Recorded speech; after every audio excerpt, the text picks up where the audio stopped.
Aquí la nieve es mítica, la luz seráfica y la línea orográfica se ensalma pítica, mas capta el monte ágatas y amatistas del horizonte.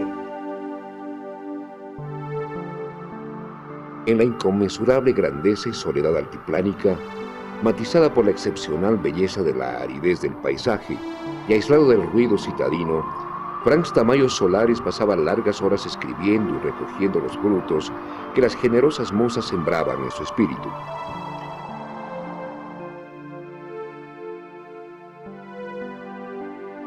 La casa de hacienda de Yaurichambi, situada en el municipio de Batallas, en las cercanías del gran lago sagrado, cobijó al genio paceño por largas y fructíferas temporadas en las que fueron escritas la mayoría de sus obras poéticas. Solía inspirarse el genio creador en la cima de una pequeña colina donde estaba su biblioteca y su piano.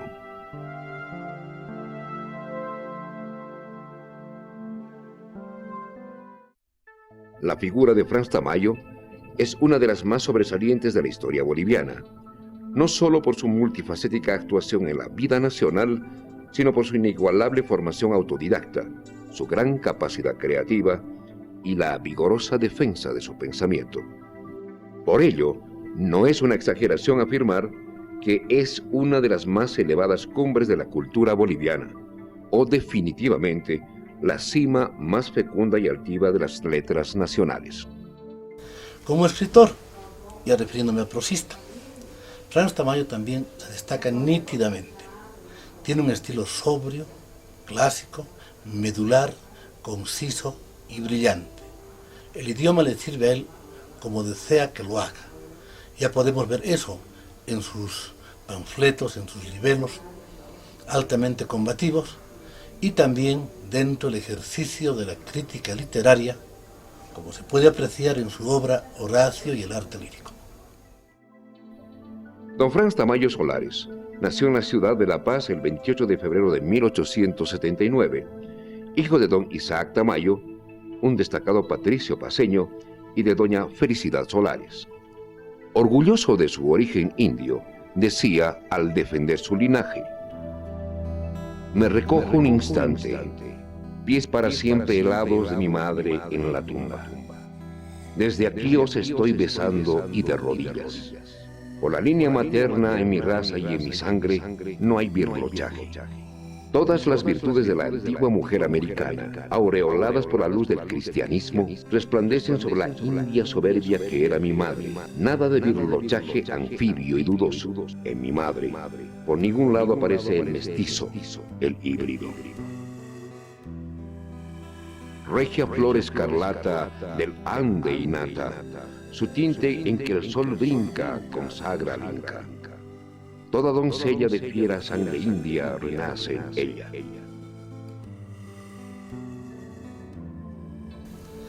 Pero la obra más lograda de Tamayo, dentro de su concepción poética, juzgo yo que es La Prometida. Allá los temas son trascendentales, temas eternos, que siempre están presentes en la sensibilidad y en la inteligencia del hombre. Ahora, dentro ya de los logros formales, donde está toda la poesía, el nivel del estilo, Tamayo ha sido un auténtico maestro. Su manejo del idioma, el dominio del latín, del griego, su conocimiento de poetas ingleses y alemanes, le permitió emplear una serie de recursos estilísticos que enriquecieron su poesía de manera notable. El drama acompañó al genio paceño a lo largo de su vida. Primero se casó con la francesa Blanca Boyan, con quien tuvo 2 hijas, fallecidas a temprana edad. Luego contrajo matrimonio con doña Luisa Galindo. Fruto de ello nacieron María Luisa, Carolina, Ruy Gonzalo, Jaime, Armodio, Elvira y Teresa. Tamayo escribió los siguientes versos a la muerte de su hijo Ruy Gonzalo, fallecido como efecto de una dolencia contraída al prestar el servicio militar. En torres de cristal, campanas de oro, repicaron el alba de tu muerte. En estuarios de luz dio el sol su lloro, no y en violas de tristeza inerte, labró de las azulitas sus terlices y topacios la pena de perderte. Quizá por ello, Tamayo fue profundamente cristiano y devoto católico. Sus descendientes recuerdan esta faceta. 2 libros de cabecera tenía.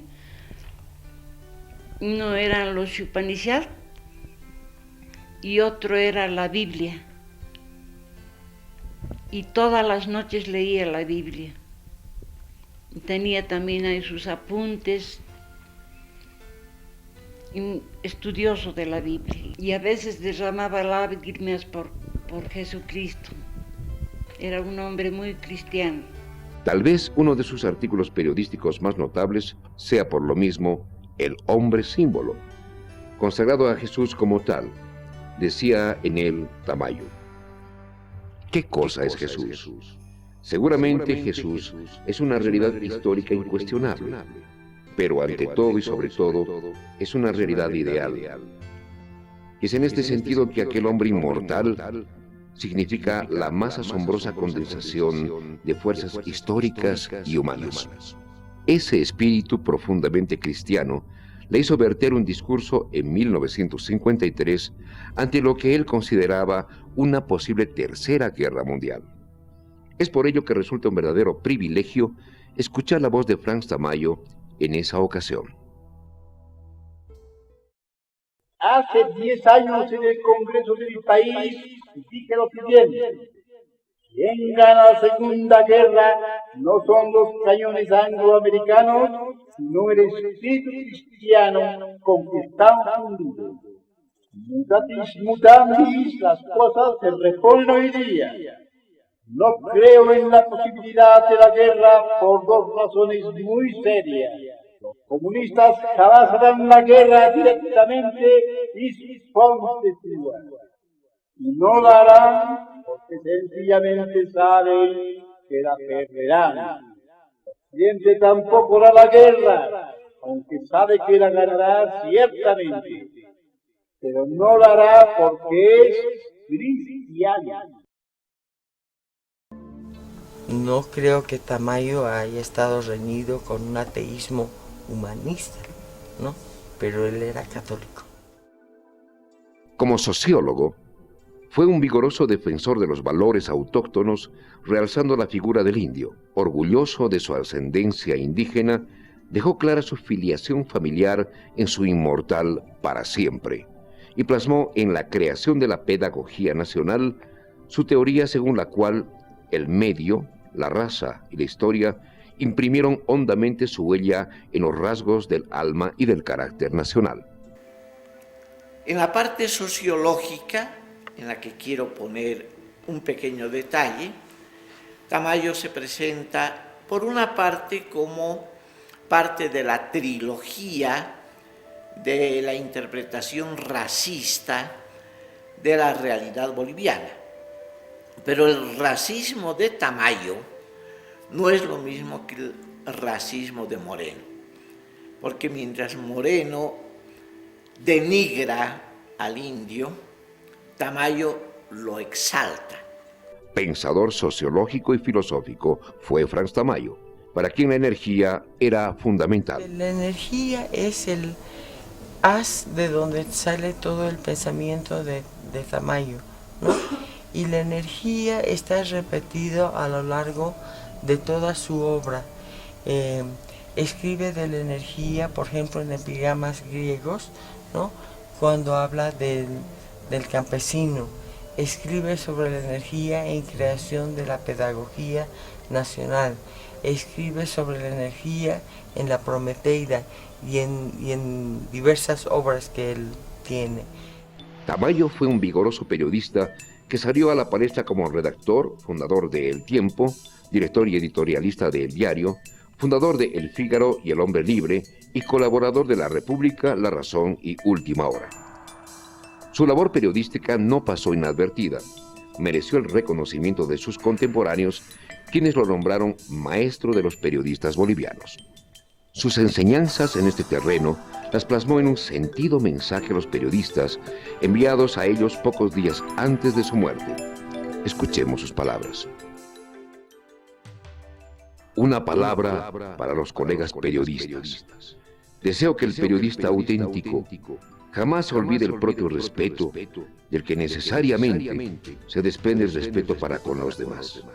Solo respetándose y respetando a los otros se sirve el noble oficio. Y solo en tal respeto plenario se puede gozar y usar de la plena libertad de pensamiento y expresión. Libertad que es signo del hombre de veras libre y del país de veras civilizado. Confraternalmente, Tamayo. Profundas enseñanzas que siguen vigentes. Tamayo, incomprendido en su tiempo, tuvo también algunos adversarios y su obra sufrió los embates de la envidia. Quizá por ello, fue un personaje que no cayó nada ante sus ocasionales opositores. Con Felipe II Guzmán, por ejemplo, sostuvo una fructífera polémica pedagógica, a raíz de la publicación de los 55 editoriales en el diario, que luego dieron vida a la creación de la Pedagogía Nacional. Con Alcides Arguedas tuvo una enemistad de toda la vida, la misma que no se manifestó en un intercambio polémico. Sin embargo, estos versos tamayanos están dedicados al autor de Pueblo Enfermo y una versión de la historia de Bolivia. Tu historia son historias. Tu cuentacuentos disfraza de aspavientos tus pepitorias. La musa camba, mas no tu castellano de Churubamba. Inmerso en la actividad política, su apogeo llega cuando es elegido presidente de la República en la contienda electoral de 1934, cumpliendo la mayor aspiración de todo hombre público. Sin embargo, un golpe de Estado extrajo al genio paceño del escenario político. Previamente fue fundador del Partido Radical junto a personalidades como Tomás Manuel Elío. Fue presidente de la Convención Nacional de 1944. Pero tras los sucesos del 21 de julio de 1946, que terminaron con el colgamiento del presidente Gualberto Villarroel, se retiró de la actividad política. Es considerado como uno de los grandes oradores que estuvo en el Parlamento boliviano. Fue candidato a la presidencia de la República, ganó las elecciones, pero nuestra democracia, que a cada rato se rompe, le impidió llegar a la función de presidente de la República. Eximio cultor e intérprete en piano de la música clásica, dirían Wagner, Beethoven, Bach, Haydn, Brahms y Schumann a sus compositores favoritos. Jamás dolor más noble vibró en la fibra, así insonoro vibra el alto roble. Era Beethoven dolor siempre sonoro y siempre joven. Otro de los perfiles poco conocidos del genio paceño era su afición a la medicina homeopática, con cuyos fundamentos trataba las enfermedades que afectaban a su entorno familiar e inclusive a los trabajadores que prestaban servicios en su hacienda. Traía los remedios de Alemania y los libros también, pero con la guerra ya no hubo contacto con Alemania, sino con Estados Unidos. Y de ahí le mandaban los medicamentos y los libros también. Bueno, todos hemos heredado la homeopatía y yo sigo usando homeopatía. Además, el testimonio de sus hijas coincide en que como esposo y padre fue verdaderamente ejemplar. Conmigo era muy cariñoso porque yo era muy pegada a él. Yo le curaba y me decía, hija, tienes unas manos de enfermera porque no siento el dolor cuando me curas. Y cuando vino un amigo suyo, su hija le dice el señor a mi padre, de mí, y dijo, esta no es mi hija, es mi madre, dijo. Eso me confortó mucho. O cuando los almuerzos, con una severa mirada, controlaba cualquier desacato a la autoridad paterna, o sus travesuras de los años mozos que el padre perdonaba tiernamente, o las normas que regían el destino de la familia Tamayo Galindo. Decía, había que dormir temprano, almorzábamos a las 12 del día y cenábamos a las 7 de la noche, y a las 9 de la noche estaba en tinieblas, todo cerrado. Él dormía muy poco. Se acostaba temprano, pero seguía leyendo, no había un rato que no leyera o escribiera. Ha leído mucho, mucho. Sobre su relación con doña Luisa Galindo, su compañera de toda la vida, Elvira Tamayo recuerda con nostalgia. La quería mucho. Cuando se enfermaba era una tragedia, la casa era un caos, porque mi padre ordenaba una cosa, otra cosa, no traía médicos, pero cuando se puso mal mi madre, llamó un médico. Teníamos 2 o 3 médicos que venían a la casa cuando era de gravedad la cosa. A lo largo de su existencia, Franz Tamayo fue partícipe de numerosas anécdotas, muchas de ellas vívidas por su singular temperamento. Dice que había ido a un concierto de un pianista. Mi padre le había gritado pues, al que tocaba, ese do es falso. En un concierto, en un teatro lleno, imagínense. El pianista se había dado la vuelta, sí señor, es falso, le había dicho. Mi papá dice, quería que se abra la tierra para que me traga, me moría de vergüenza. Se le salió, pues. Nos ha contado algo que le pasó a él en París. Dice que era joven, tendría unos 25 años, 24 años, no sé qué edad tendría. Había ido a una exposición de pianos y dice que cada piano en un salón grande tenía su guardia, ¿no? Dice que se había acercado a uno que estaba tieso ahí, el vigilante. Cuando le había dicho, ¿puedo tocar? Lo había mirado de pies a cabeza, puedes, le había dicho, así, con desprecio lo había tratado. Y dice que el salón estaba casi vacío. Empezó a tocar porque era un gran pianista. Se entusiasmó seguramente, no sé qué música tocaría, pero tocó algo que le gustaba mucho. Cuando acabó de tocar, dice que era un aplauso general, el salón lleno. En diciembre de 1953, el departamento This I Believe de La Voz de América de los Estados Unidos invitó a un grupo selecto de filósofos, entre ellos al sabio Albert Einstein y al doctor Franz Tamayo, para que quisieran conocer su filosofía en forma sintética. He aquí, de su propia voz, lo que Franz Tamayo dijo en aquella ocasión. La colisión de intereses y pasiones, grupos, pueblos, hombres de Estado, solo aparece en el plano inferior de las realidades accesibles y comprensibles para todos. Los más de los hombres solo entienden y aceptan esas realidades visibles y no más. Pocos tienen la fuerza de alcanzar un plano superior al plano superficial en que todos vivimos y luchamos, y alcanzar un plano superior de mejor verdad y mayor realidad. ¿Y qué se ve en ese plano superior? En esas alturas de la vida de los hombres contienden fuerzas y potencias invisibles y a menudo incomprensibles.